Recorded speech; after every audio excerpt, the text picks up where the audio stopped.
Bismillahirrahmanirrahim.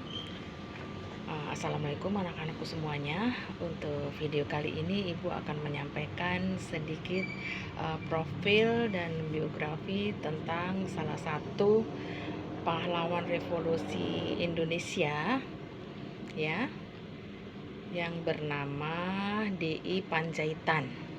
Baik, ini fotonya anak-anak.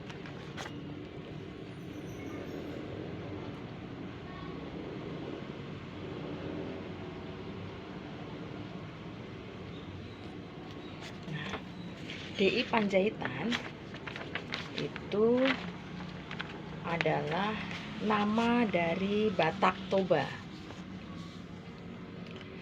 Marganya adalah Pandjaitan. Mayor Jenderal TNI Anomerta Donald Ishak Pandjaitan lahir di Balige, Sumatera Utara, 9 Juni 1925. Meninggal di Lubang Buaya, Jakarta, 1 Oktober 1965. Pada umur 40 tahun. Adalah salah satu pahlawan revolusi Indonesia. Ia dimakamkan di Taman Makam Pahlawan Kalibata, Jakarta. Pandjaitan lahir di Balige, Tapanuli, 19 Juni 1925. Pendidikan formal diawali dari sekolah dasar, kemudian masuk sekolah menengah pertama, dan terakhir di sekolah menengah atas. Ketika ia tamat sekolah menengah atas, Indonesia sedang dalam pendudukan Jepang. Sehingga ketika masuk menjadi anggota militer, ia harus mengikuti latihan Gyugun. Selesai latihan, ia ditugaskan sebagai anggota Gyugun di Pekanbaru Riau hingga Indonesia memproklamasikan kemerdekaannya. Ketika Indonesia sudah meraih kemerdekaan, ia bersama para pemuda lainnya membentuk Tentara Keamanan Rakyat atau TKR, yang kemudian menjadi TNI. Di TKR, ia pertama kali ditugaskan menjadi komandan batalion, kemudian menjadi komandan pendidikan divisi 9 Banteng di Bukit Tinggi pada tahun 1948. Seterusnya menjadi kepala pasukan, kepala staf umum 4 Suplai atau Komandemen Tentara Sumatera.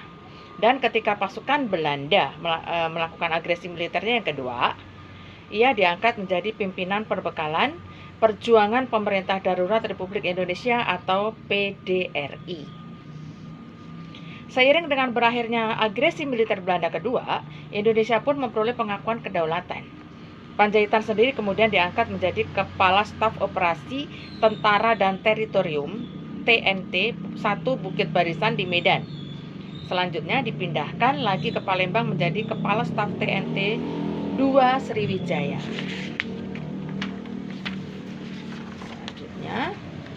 Setelah mengikuti kursus militer Atase Milat tahun 1956, ia ditugaskan sebagai Atase Militer Republik Indonesia di Bonn, Jerman Barat. Ketika masa tugasnya telah berakhir sebagai Atase Militer, ia pun pulang ke Indonesia. Namun tidak lama setelah itu, yakni pada tahun 1962, perwira yang pernah menimba ilmu pada Associated Command and General Staff College Amerika ini ditunjuk menjadi asisten 4 menteri atau panglima angkatan darat Menpangat. Jabatan inilah terakhir yang diembannya saat peristiwa G30 SPKI terjadi. Ketika menjabat asisten 4 Menpangat, ia mencatat prestasi tersendiri atas keberhasilannya membongkar rahasia pengiriman senjata dari Republik Rakyat Tiongkok atau RRT untuk PKI. Dari situ diketahui bahwa senjata-senjata tersebut dimasukkan ke dalam peti-peti bahan bangunan yang akan dipakai dalam pembangunan gedung CONEVO atau Conference of the New Emerging Forces. Senjata-senjata itu diperlukan PKI yang sedang giat-giatnya mengadakan persiapan untuk mempersenjatai angkatan kelima. Dan D.I. Pandjaitan ini juga sempat dibuat untuk, maksudnya fotonya itu sempat dibuat untuk perangko ya, yaitu tahun 1966. Seperti ini anak-anak. Nah, ini ya. Baik. Sekarang sejarah tentang meninggalnya.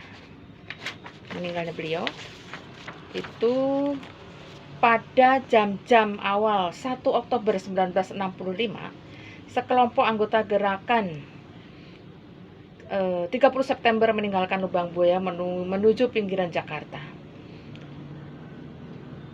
Mereka memaksa masuk pagar rumah Panjaitan di Jalan Hasanuddin, Kebayoran Baru, Jakarta Selatan.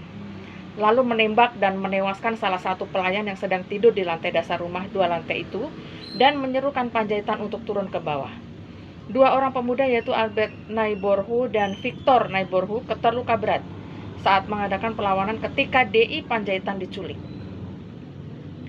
Tidak lama kemudian, Albert meninggal. Setelah penyerang mengancam keluarganya, Panjaitan turun dengan seragam yang lengkap berdoa sambil menyerahkan diri kepada Tuhan Yang Maha Esa untuk memenuhi panggilan, tugas yang dimanipulasi oleh gerombolan PKI dan ditembak mati. Mayatnya dimasukkan ke dalam truk dan dibawa kembali ke markas gerakan itu di Lubang Buaya.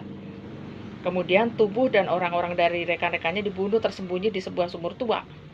Mayat ditemukan pada tanggal 4 Oktober dan semua diberi pemakaman kenegaraan pada hari berikutnya. Panjaitan mendapat promosi anumerta sebagai Mayor Jenderal dan diberi gelar Pahlawan Revolusi.